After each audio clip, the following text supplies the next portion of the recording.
as the conflict in Ukraine continues. And in sports, Ohio women's basketball 4-game losing streak is over. Newswatch starts right now.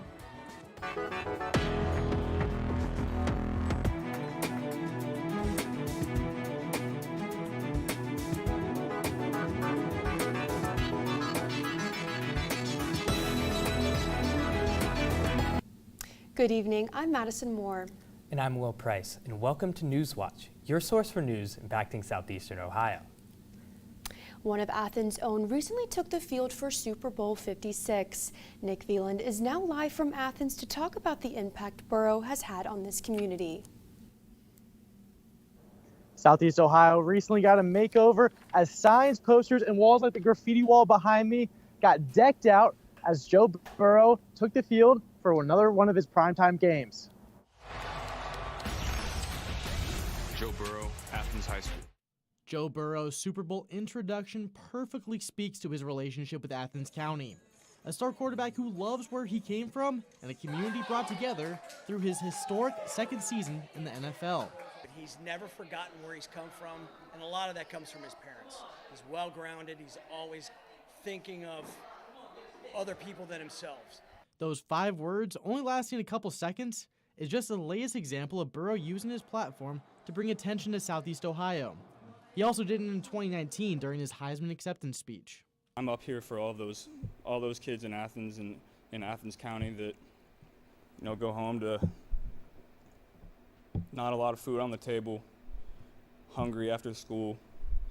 You guys can be up here too. Spotlighting Athens, food insecurity, and poverty, giving the next generation hope in the matter of 30 seconds. Those words not only brought hope, it sparked over $1.5 million in donations to tackle the issue of food insecurity since the speech. And it brings even more pride to the Plains. Things that he's done for the food bank in this area are just super. You couldn't, and nobody asked him to do it. He just did it on his own because he wanted to. So we're real proud of him. Glad to say that we live in the town that Joe Burrow's from. The Burrow family went to a church in a different town that were rivals throughout high school. But Rusty Thomas said rivalries are aside when Joe Burrow hits the field. So even though we are separate communities, we are one big community, especially in a small area. And everybody knows everybody, and so it's exciting to be able to rally together to support Joe Burrow. And it seems clear Joe Burrow is excited to rally around Athens. For Newswatch, I'm Nick Veland in Athens. Thank you, Nick. The Ohio Supreme Court has ruled a man can fight the adoption of his children even though he killed their mother. The man's attorney successfully argued the father was not in contact with his kids because he was following a judge's no-contact order after the killing. The court agreed, ruling 4-3 on Thursday that complying with the no-contact order is not proof of sufficient contact with children. The children's maternal grandparents took custody of them after the 2006 killing of their mother. They eventually petitioned to adopt them. The father was sentenced to 23 years to life and remains in prison. Governor Mike DeWine and Republican legislative leaders say they do not want to pass any bill that would legalize marijuana in the state. This includes the initiated statute that can be taken to the voters if lawmakers do not pass it within the next 3.5 months. Tom Herron of the Coalition to Regulate Marijuana Like Alcohol says he thinks those in leadership are saying they do not want to bring the proposal to the floor because they suspect it will pass. Governor Mike DeWine fought hard against legalizing marijuana back in 2015 when he was Attorney General. He says he won't sign a bill to legalize marijuana into law. Lawmakers have 4 months from January 28th to pass the initiated statute, and if they do not act, the group can gather another 132,877 legal petition signatures to take it to the ballot.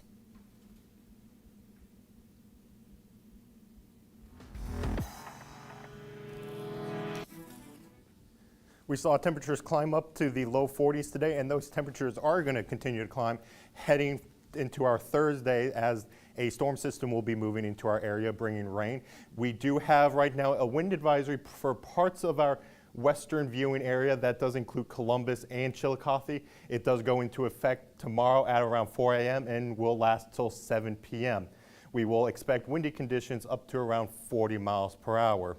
But looking for right now across the region, we do have temperatures in the upper 30s to mid 40s and 50 degrees right now in Ironton. Those temperatures will continue to drop through the evening, and we're going to be looking at temperatures at around freezing. But heading into my full forecast later, I'm going to be seeing a windy Wednesday. Rain will move in for Thursday, and we're going to see temperatures drop significantly heading into Friday. But for now, I'm going to be handing it back to Madison.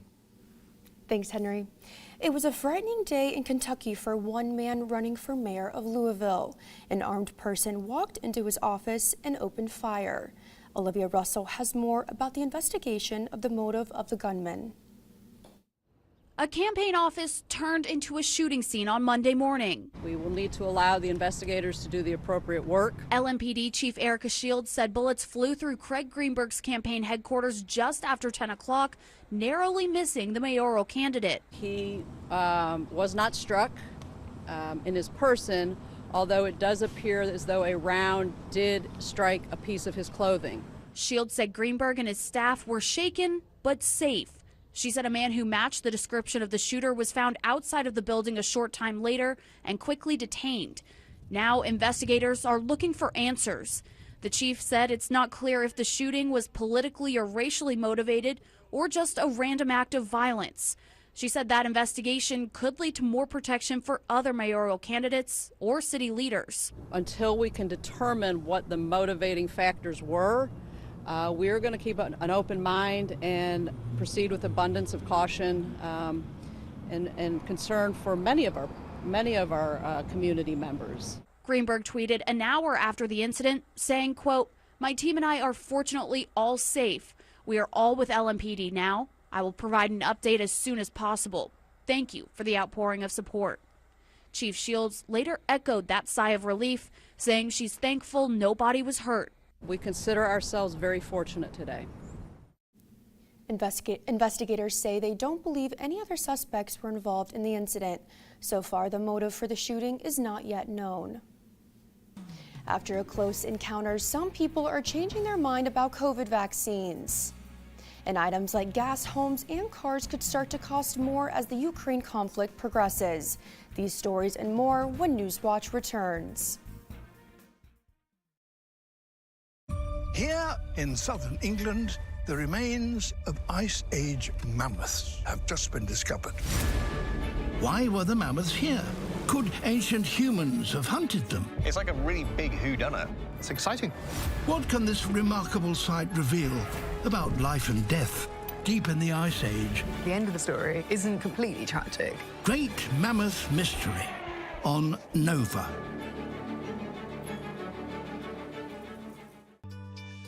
This is crazy. On Finding Your Roots, John Leguizamo. A ninth grandfather? What, are you going to go to the beginning of time? And Lena Waithe. It feels like one big, huge blessing to be connected to all of these people. Monumental family history. My chest is pumped up a little bit. I do feel a little boastful. And an unexpected ancestor. You descend from a Native American woman. What?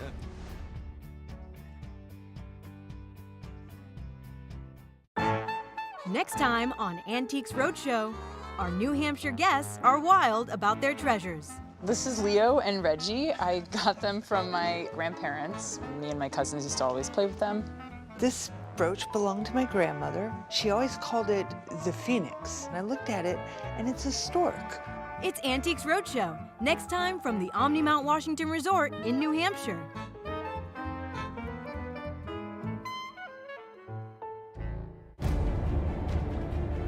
This is the largest movement of living things on Earth. And every predator in these waters knows it. It's a mass migration of sardines. Why they gather is a mystery. But the result is a feast that will sustain an entire coastline of creatures.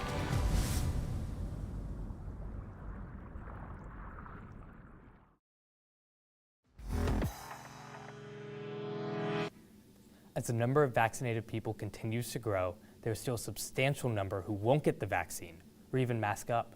But some people are changing their minds after close encounters. Lisa Robinson reports on a Maryland man who had a new perspective after he got sick. When you face your own mortality and it's right there, And you just don't know if you can hang on for 5 or 10. 54-year-old Brent Whalen spent 36 days at Carroll Hospital Center with COVID, 6 of them in the critical care unit. In the days leading up to his diagnosis, Whalen played golf and moved his daughter into her college dorm. When offered concert tickets that required a vaccine or negative test, he decided to get the shot. I truly, like most people, thought it was some time of a conspiracy that in 10 years from now, 100 million Americans are going to die of some kind of weird disease because of the long-term studies haven't been there as far as what the vaccine was going to do. A day after getting the J&J vaccine, Whalen didn't feel well. He thought it was the side effects from the vaccine. Then things went downhill. And by the time I got to Express Care, I was so sick they actually called the ambulance straight from there. When your lungs shut down, it's not a gradual, like, okay, over the course of a day. I'm like, all of a sudden, I can't breathe. And then next thing you know, now I'm in CCU. He was put on oxygen and into a prone position.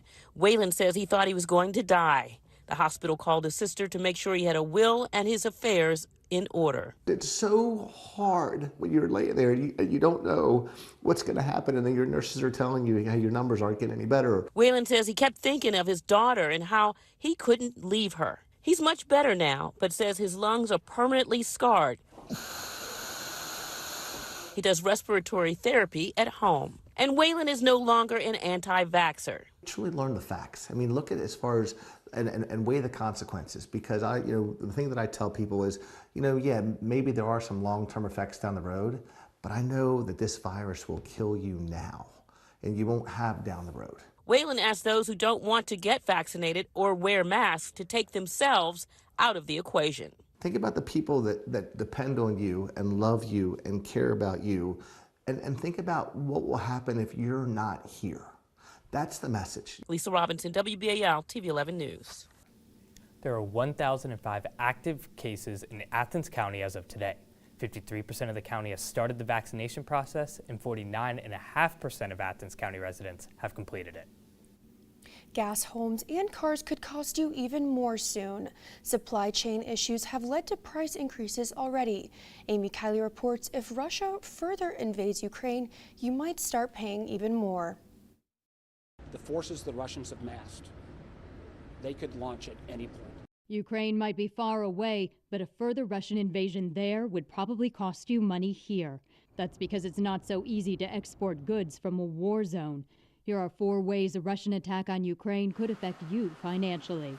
1. You might have to pay more for gas. Russia is the world's second largest producer of oil. Prices are already spiking. Some analysts say conflict in Ukraine could send them over $100 a barrel. Prices haven't been that high in 7 years. 2. Global food prices could increase. Russia is the world's top exporter of wheat. Ukraine produces wheat and corn. If any conflict which disrupts those flows will help to only tighten agricultural markets quite significantly. 3. You might have to pay more in interest on your next loan.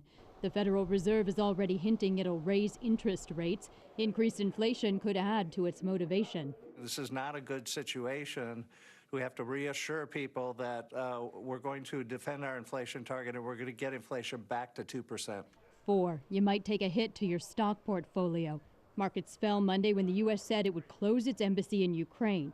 Investors know the world economy is connected. The whole world has become dependent on Russian petro money. We're all going to have a fundamental rethink of whether or not the price is worth it to be so dependent on Russian money. I'm Amy Kiley reporting. And after 10 years, the families of Sandy Hook victims receive a massive settlement from Remington and its insurers. That story's still ahead. And we're going to be seeing active weather this week with rain and windy conditions expected. I'll have more on this in my full forecast coming up, but first a look at stocks of local interest.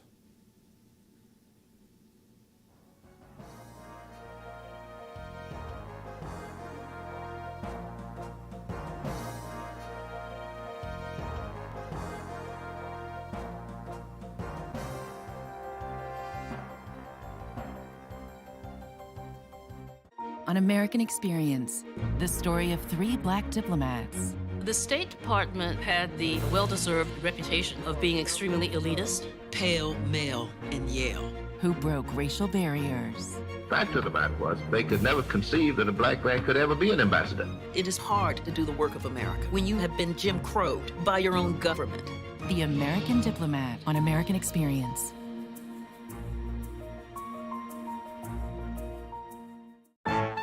Next time on Antiques Roadshow, our New Hampshire guests are wild about their treasures. This is Leo and Reggie. I got them from my grandparents. Me and my cousins used to always play with them.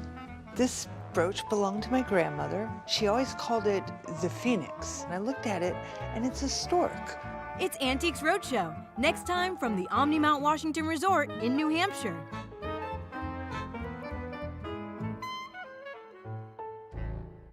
Here in southern England, the remains of Ice Age mammoths have just been discovered. Why were the mammoths here? Could ancient humans have hunted them? It's like a really big whodunit. It's exciting. What can this remarkable site reveal about life and death deep in the Ice Age? The end of the story isn't completely tragic. Great Mammoth Mystery on Nova. Remember I told you I was at college? Really, Mommy is in jail. I was soccer mom. My life was my kids. I miss this. The system is designed to be punitive, but it's about getting our lives restored. You want me to go out there and explain to people that I have a felony, that I was a drug addict? It's gonna be a struggle, but I'm ready. Apart, Monday, February 21st at 10/9 Central on Independent Lens. Hello, welcome back to Newswatch. I'm forecaster Henry Groff taking a look at your weather for this week. And our main focus is going to be this storm system moving into our area for our Thursday. But for right now, we're looking at some wind advisories for parts of our viewing area, which includes Columbus and Chillicothe. This does go into effect at 4 a.m. tomorrow morning and will last till 7 p.m. The reason for the windy weather is because of a warm front moving in tonight. If my slide will move, and here we go. So we do have a warm front to our south that'll move into our area overnight. That's what's going to be bringing our windy weather. For tomorrow, we could see wind gusts around Columbus at around 40 miles per hour, but here in Athens, it might get up to around 30. But with that warm front moving through, we're going to definitely see some warm weather. But for tonight, we're going to be reaching back down to around freezing with winds increasing after midnight, and we'll also see decreasing clouds overnight. But we're mostly going to be seeing a mostly clear night. We'll have winds out from the south at around 5 miles per hour, and our low here in Athens will be at around 29.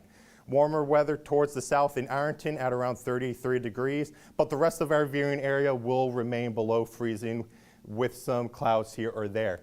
But looking at tomorrow, warm fronts moved all the way up to the north. Cold front starts to set up towards the west, and that's going to be moving through our area for our Thursday. But with that warm front moving through, we're going to definitely see a quick increase in our temperatures, heading by around noon up to 54 degrees.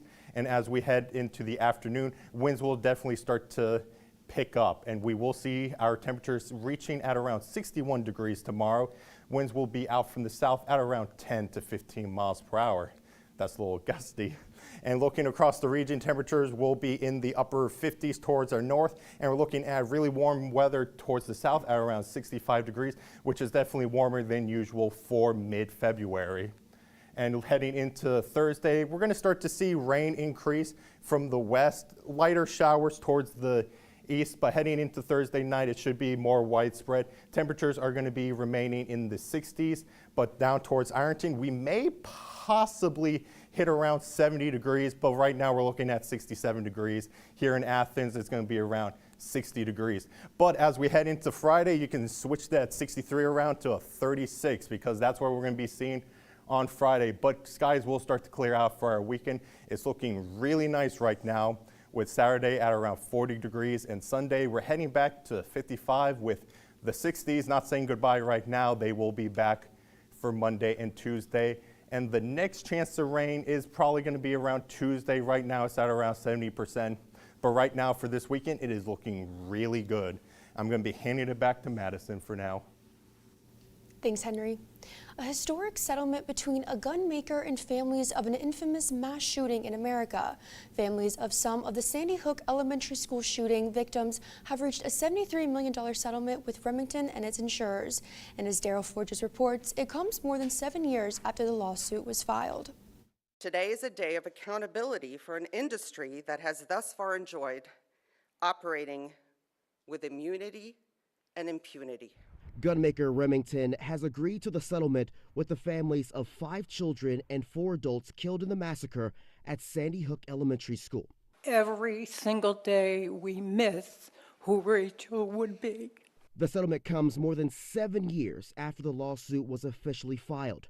Remington manufactured the Bushmaster AR-15 style rifle used in the 2012 attack that left 20 children and 6 adults dead in Newtown, Connecticut. It's not a useful weapon for hunting or for self-defense. It was designed to kill quickly and efficiently. With Remington now in bankruptcy, families will split the $73 million settlement. Plaintiffs' attorneys say that is all the available coverage that Remington's 4 insurance carriers could pay. The other key part of the deal, the families have gained access to thousands of pages of internal company documents, and their attorneys say they have the right to make them public. But you are going to get Lawyers for the families claim Remington knowingly and negligently marketed military-grade weapons to unstable individuals. These families, they would pay everything. They'd give it all back just for 1 minute. That would be true justice. I'm Daryl Forges reporting. Last summer, Remington offered the families a nearly $33 million settlement offer. And in 2020, Remington filed for bankruptcy for the 2nd time in 2 years. Coming up in sports, Ohio men's basketball hosts the Battle of the Bricks against Miami tonight. And right after the break, Ohio women's basketball snapped its 4-game losing streak last night. Hear from the head coach when Newswatch returns. And be sure to stay tuned to WOUB. Here's a look at what's coming up tonight on your public television station.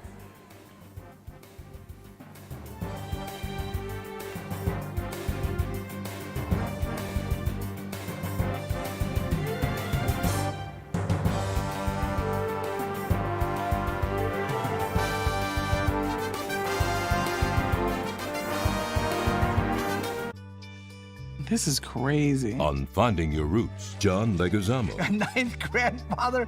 What, are you going to go to the beginning of time? And Lena Waithe. It feels like one big, huge blessing to be connected to all of these people. Monumental family history. My chest is pumped up a little bit. I do feel a little boastful. And an unexpected ancestor. You descend from a Native American woman. What?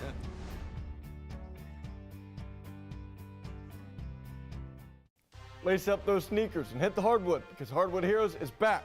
Every Sunday night, we are bringing you the best basketball that the Tri-Valley Conference has to offer. Who will sit atop the TVC Ohio and TVC Hawking? Find out when you tune into WOUB Sunday nights at 11 and Monday nights at 6. And throughout the week, follow along on social media for scores, highlights, and more. We're excited to see you back on the courts, and as always, we're reminding you to be heroic.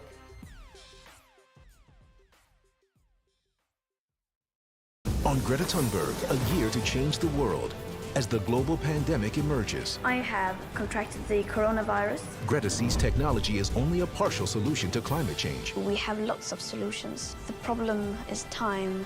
And she shows how personal choices can make a big difference. We cannot fight climate change without individual change, the way we behave, the way we consume. Greta Thunberg, a year to change the world. Remember I told you I was at college? Really, Mommy is in jail. I was soccer mom. My life was my kids. I miss this. The system is designed to be punitive, but it's about getting our lives restored. You want me to go out there and explain to people that I have a felony, that I was a drug addict? It's gonna be a struggle, but I'm ready. Apart, Monday, February 21st at 10/9 Central on Independent Lens. Happy Tuesday, everybody. I'm Maria Manessi. Ohio women's basketball's losing streak is over. The Bobcats took down Eastern Michigan 66-53 last night inside the Convo. CC Hooks returned to the starting lineup and made an impact. Hooks had 12 points, 10 assists, and 7 rebounds. But freshman Yaya Felder was the leading scorer for the Bobcats. She had a career-high 20 points. The Bobcats also played well on the defensive end for the first time in a while. Head coach Bob Bolden says he is pleased with how the Bobcats held the Eagles' leading scorer in check. I thought we did a good job on Combs. May not feel like it because she had 20, but she hit some really tough shots, and she's good. She's really good. But I thought we cleaned up the misses pretty well. We didn't give up a lot of second chance points, limited their points in the paint, and yeah, they didn't shoot 45% from the three, so that was nice. The Bobcats are back in action tomorrow as they host Toledo. Here's a look at the Mid-American Conference standings. In first place is Toledo with a 13-1 record in the MAC. Buffalo follows at 10-4, then Akron at 8-5. Ball State at 7-5, Kent State, Western Michigan, and Bowling Green all round out the 7 teams, tied at 7-6 in MAC play. Northern Illinois and Ohio are not far behind. At the bottom are Miami, Eastern Michigan, and Central Michigan, who are all in desperate need of a conference win. Ohio men's basketball is back in the combo tonight as it hosts rival Miami. This is the second time the Bobcats and Redhawks meet this season. Ohio picked up the 86-63 win in Oxford on January 18th and looks to have a similar performance on its home court. The Bobcats are 13-1 this season in the combo, and their 21-4 overall record is the best in program history through 25 games. Mark Sears is the leading scorer for Ohio, averaging 20 points per game, and Day-Day Grant leads the charge for Miami, averaging 17 points per game. Tip-off is set for 7 p.m. The Vinton County girls high school basketball team is moving on in the district tournament after taking down McLean last night. Defense came in big for the Vikings and created a variety of turnovers. Cameron Zinn and Lacey Williams led them on the offensive side to a 46-33 victory. Zinn finished the night with 16 points, 10 rebounds, and 8 steals. The Vikings may have got the win, but head coach Brett Jones says the team left a lot to be desired in the first half. I got senior leadership, and they knew we weren't playing our best, but when they made the adjustments necessary, that was a physical defensive team, and they were very physical, and they were bumping us a little bit, and it caused us to turn over the basketball and get us out of our flow a little bit. The Vikings play Jackson Saturday in the district semifinals. I'm Maria Manessi, and that's it for sports. Back to you, Will. Galactic says it is ready to start offering the general public an out-of-this-world experience. Starting Wednesday, the space travel company says people can try to reserve a spot for its next trip to space, but it will not be cheap. Total cost for a reservation is $450,000.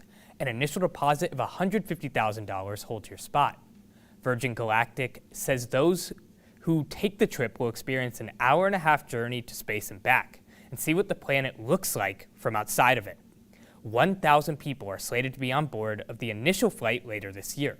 And to make a reservation, you can apply at virgingalactic.com. Now over to Henry for the weather.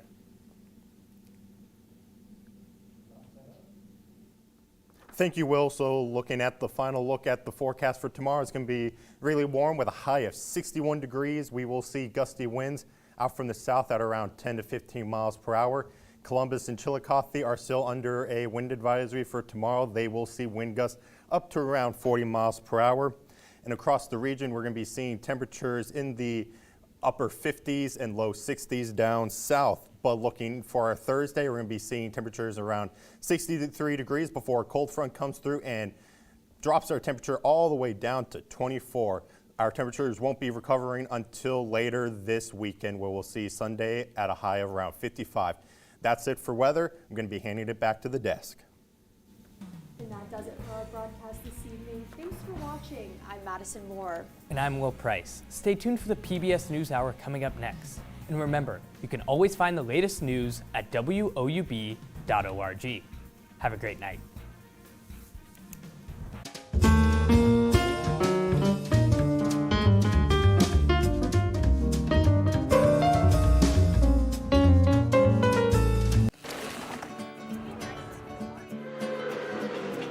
Support comes from the Athens County Convention and Visitors Bureau. More information at AthensOhio.com. Peace, love, Athens. Support comes from the Center for Campus and Community Engagement at Ohio University and